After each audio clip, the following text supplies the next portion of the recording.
Hey, everybody, I'm Aslan Javandi. You know everybody on the screen, too. Thankfully, we have our names and our titles underneath to give us some time because we got lots to go over. It's the Spring Roundtable. Tom Lang, Irish O'Fell, Corey Clark, all part of the WarChant.com family. All the worlds colliding. Jeff Cameron Show, Seminole Headlines, Wake Up Warchant. Subscribe to all of it. It's totally free. Hit the thumbs up. YouTube, bottom of the screen. You know what to do. All right, we saw a tour of duty on Thursday, gentlemen. We spoke to every single coach on Friday, and Monday spring football starts. We had a coin toss. Ira won. He elected to receive. So we'll start off with you here, Ira. Quarterback, we obviously know, is one of the biggest positions in all of sports, but this one is kind of already locked up and sewn up. They've got a Heisman contender returning in Jordan Travis. Who do you think will emerge as the backup quarterback, and is that the guy that you're going to pick to lead the Seminoles in 2024? I think the backup after the spring is still going to be Tate Rodemaker, and I think probably going into the fall it's going to be Tate Rodemaker. I'm not sure that's necessarily going to be the guy in 2024. I mean, we all think there's a chance they may go into the portal, but also I think I'm real impressed by Brock Glenn. I think based on what we've seen so far, I think he's going to be a real contender by then. I'm not saying A.J. Duffy's out of it, but right now I'm saying Tate wins early, but I think Brock Glenn might be a contender in 2024. Who's going to be the first in line in case in the horrible, unlikely event that Jordan Travis were to go down? Corey, who do you think emerges to back him up? Yeah, I think it's Tate. I think Norvell talked about it on Friday about seeing Tate do what he did against Louisville. I know it's a small sample size, but the fact that he proved it in the moment on the road, had that moment for him and played well. I think he's got a lot of confidence that he didn't have at this time last year because he knows he can do it. He's done it in a game that mattered. So I think not only will he be the backup, the primary backup, I do foresee him be the starter in 2024. I don't know if they're going to go to the portal. That's certainly a possibility, but they could have three guys on scholarship, probably will, and that might not be the most appealing place for a kid to come portal into when you have three experienced guys, not starters, but guys that have been there in the system to try to come compete. So I like Tate to be the primary backup, and I think he's definitely got the inside track to be the starter in 2024. Tom, you feel like zagging at all? I find it interesting some of the language they're using around A.J. Duffy, both Tony Tokars and Mike Norvell speaking glowingly of his maturity this offseason, the development that's come in that regard. And then just the way that Coach Norvell spoke in his spring luncheon press conference, it sounds like he's opening the competition back up wide open for the second job. So I think there's a path there for A.J. to perhaps be the guy this fall and then also in 2024, but he would have to earn it most certainly.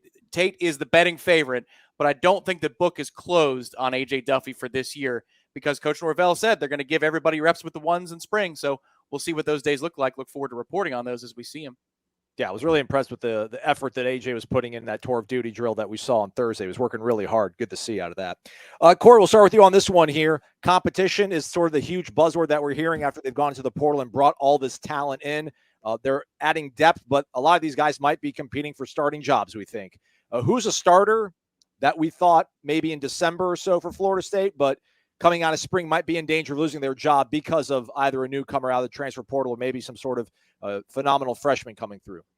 I've got a bunch. I want to get a ruling from the panel here. Does Bless Harris count as a returning starter? Maybe. He started the last game he could play. Right. And also another one, Dimitri Emmanuel. What do we do with him? That's a tough one because he's not out there right now. So that waiver sounds like it's definitely tenuous anyway. Okay, so I guess I'll go with. I was going to say Fitzpatrick. I'll stick with Bless Harris. I think if we're going to count him as a starter, I think what they brought in the portal, I think makes his job. It's going to be really tough for him to keep his job. I hope he does. Bless, I'm a huge fan. I want you to do it, buddy.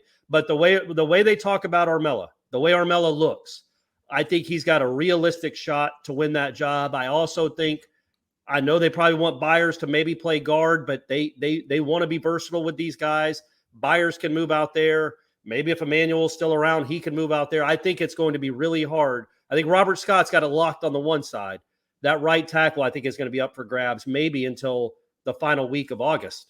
But I do think that Bless Harris, if we count him as a starter, will probably have to really fight hard to keep that job.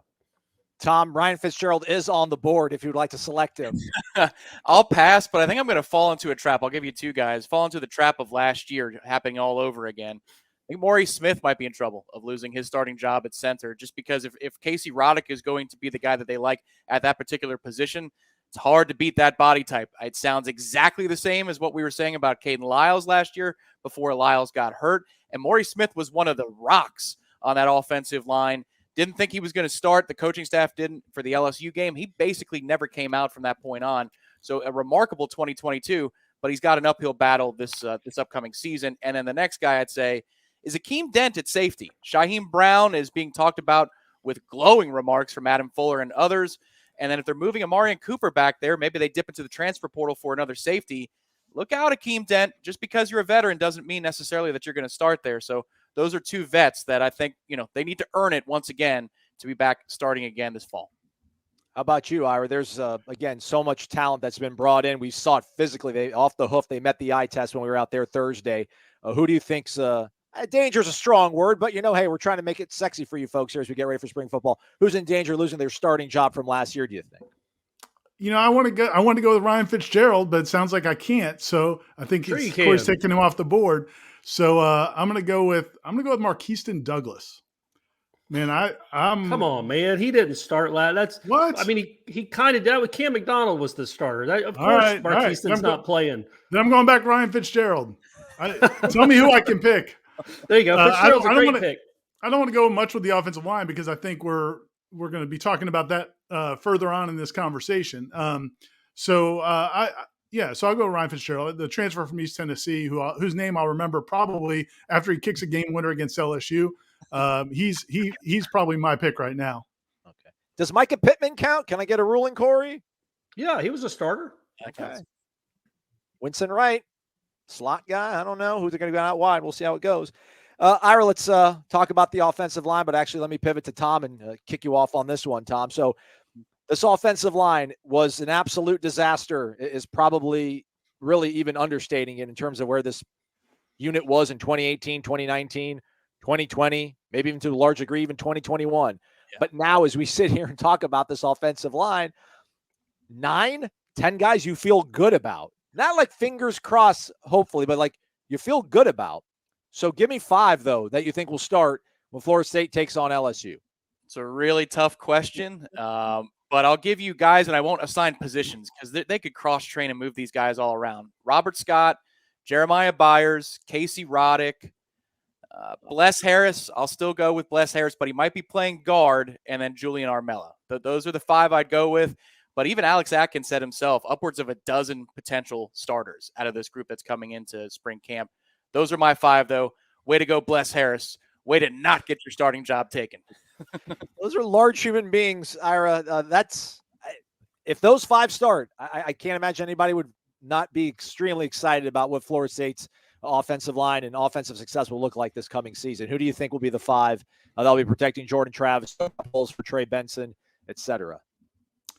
Yeah, this is tough, man, because you really could pick 9 or 10 different guys. I'm going to say Robert Scott keeps his job at left tackle. I'm not fading Maurice Smith. I fell for that trap last year. I'm not doing it this year. Molicious is you're called on all the videos by Micah Pittman. I'm going to stick with Maurice Smith at center. I'll go with Bless Harris at right tackle. And then at the guards, I'm going to go Byers at one guard.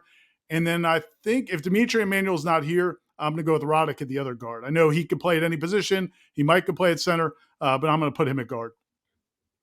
All right, Corey, clean up the rest of it. Fill in the gaps. Who are the 5?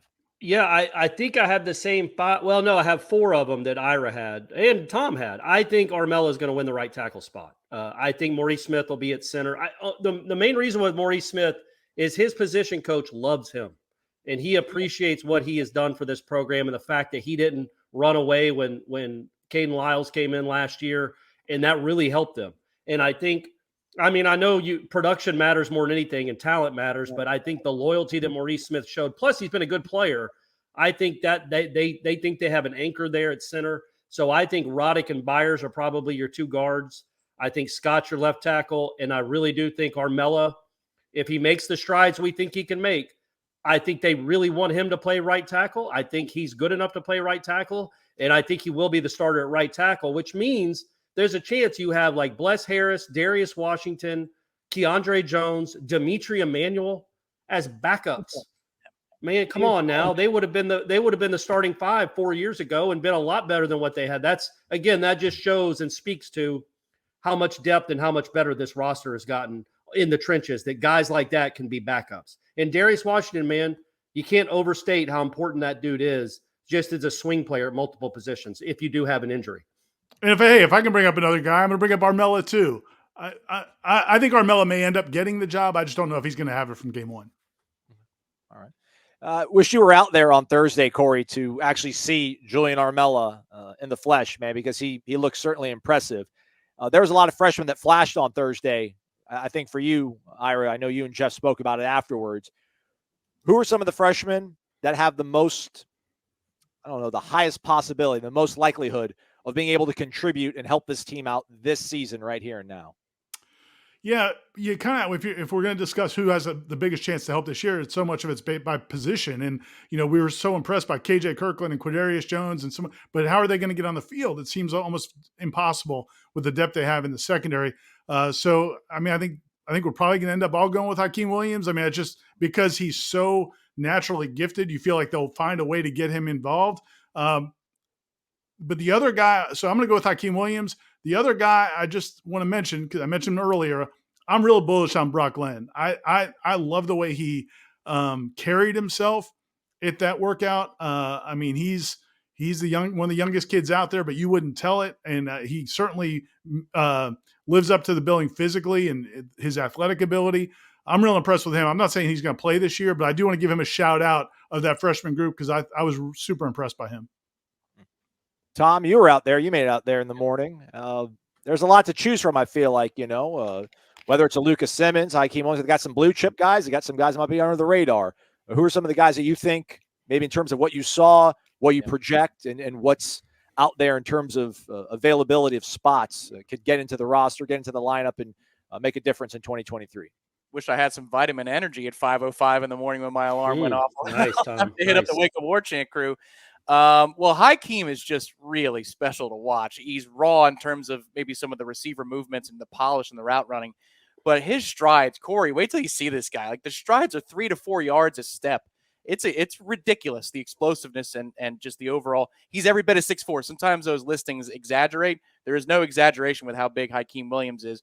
I'm going to go kind of off the board with a guy I didn't see.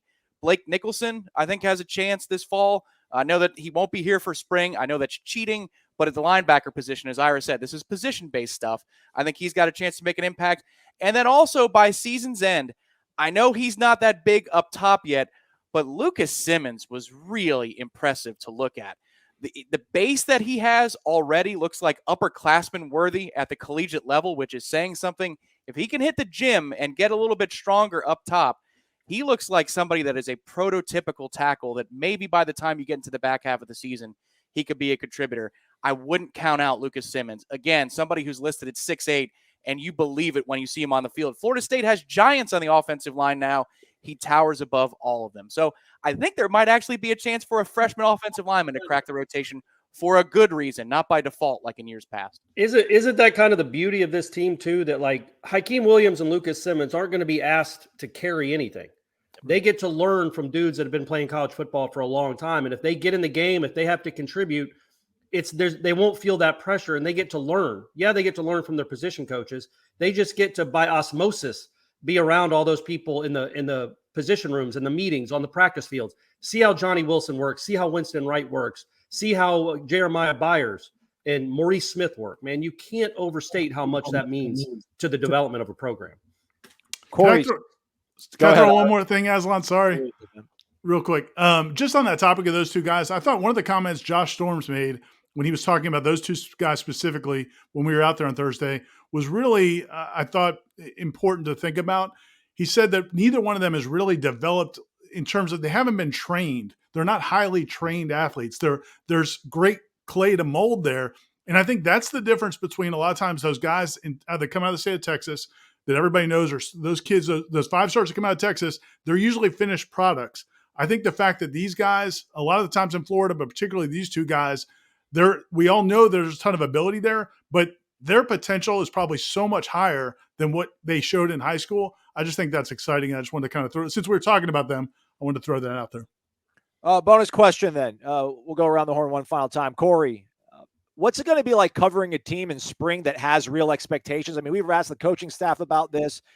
Is it going to be different for you, kind of the way you're gauging and grading? I mean, you've been always very strict up there, looking and logging in all the routes and the reps, and you're on these guys, and you're expecting them to look like Peter Warrick and throw the ball like Chris Winkie all the time. Is it going to be any more different? Does it feel any more real, or the fact that you're covering a team now that's got some real expectations and real high-level talent? Yeah, I think you go into a spring practice like this, not just looking for players like, oh, it looks like that guy might be a really good player. That guy might be a really good player. I think I'll look at it through the lens of how are these safeties playing? How do these linebackers look? Because you start looking, you're trying to fill holes or answer questions. And that's what I wonder about with this team is a couple of the weak points, in my opinion. I want to see how they develop them in the spring. I know the receivers and the quarterbacks are going to make plays. I know the running backs are going to look good. And I think those battles in the line of scrimmage are going to be great. They're going to be great for the whole program.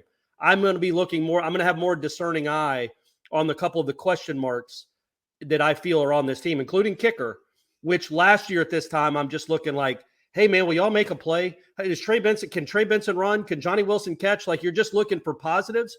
Now we know there are going to be a bunch of positives, going to be looking to see if they can eliminate some of the negatives, if that makes any sense. That's kind of how I'll be looking at spring practice this year. Tom, I mean, no more participation trophies when it comes to throwing in a nice comment or two in an observation thread, right? Like, you want to see something high level now, I would assume. Yeah, I mean, I'm the guy who on the JCS, I'm a playoff or bust guy. I think that this year the stars are aligning in a couple of ways. Number one, a lot of the power programs are breaking in new quarterbacks, and you've got Jordan Travis on your side, which by default gives Florida State an advantage. And now the depth is at a place to go along with that schedule, that this is a group that you need to pay it off. And you don't need to run from those expectations. I just remember the feeling last November, guys, where I was walking around practice and you just looked around and you thought, this is a group that now matters in the conversation nationally in college football. And it didn't feel that way. It felt like they're doing this one thing while there's a completely different level being played at the big-time campuses around the country. And Florida State's bridged that gap. So I look forward to seeing how the players respond to that. And I think, Corey, to your point, there are a couple of holes that need to be addressed. But the competition across the board, all position groups, is going to take care of probably 80 to 90% of this process, because day to day they're going to battle against somebody who's really talented in a segment group where if they have 2 bad days in a row, they lose their job. So I think that's going to help keep everybody in line. Ira, I don't feel like we really have ever known what we were going to see, what to expect out of this team. We haven't seen a lot of other teams practice start to finish for weeks, months on end.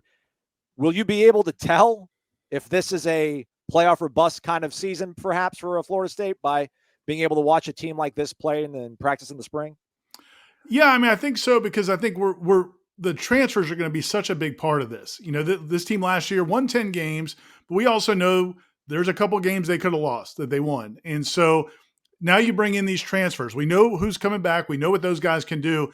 Are these transfers as good as we think? I think what we saw on Thursday at Tour Duty was impressive. Certainly Byers and some of those guys, Jaheim Bell, and just looking at them physically, they look the part, but seeing how they actually perform against guys we know what these returning guys can do, seeing how these new guys perform against those guys, I think is going to give us a great indication. And, we can all be honest, at the end of last spring, we were still pretty concerned about a lot of issues on this team. We thought they might win 7-8 games. We thought 8 might be about as much as you could ask for, except Tom, who went with 9. But a lot of us, that's what we were thinking. This year, there's no room for half stepping, like you guys said. I mean, we're expecting more, and we're going to want to see it this spring. Absolutely. Starts on Monday, spring football with Florida State. Stay connected to warchant.com throughout the coming month and a half, or however long the spring football season runs. They got that spring break kind of cooked in right into the middle of it there. Jeff Cameron Show, 1 to 3 o'clock on 93.3 FM, as well as YouTube TV Live with Jeff Cameron and Tom Lang. Seminole Headlines Tuesdays with Jeff and Corey and Ira. And then Wake Up Warchant, Corey and myself. I think we'll be back to 5 days a week. Can't wait. This will be part of a written companion piece, maybe, perhaps. Ira, I don't know. We'll play that by ear. We'll see. We've got some other content. We got a lot of stories to write about from the coaches' interviews on Friday. So we got a lot of stories. This may be a video only. We'll see. Right. Check out all those interviews, and there's even more footage from Tour of Duty dropping on our YouTube page. It's totally free to subscribe to that. Hit it there in the right corner. Also, the thumbs up, and go to warchant.com. You want premium access. You want the observations from Corey and Tom and Ira. You want all of that stuff. $29.99 from now up until September 1st. It'll run you. Pretty solid deal. For Ira, Corey, and Tom, I'm Aslan. Thanks for watching this edition of Warchant TV. Stay connected to warchant.com, the ultimate Seminoles sports source.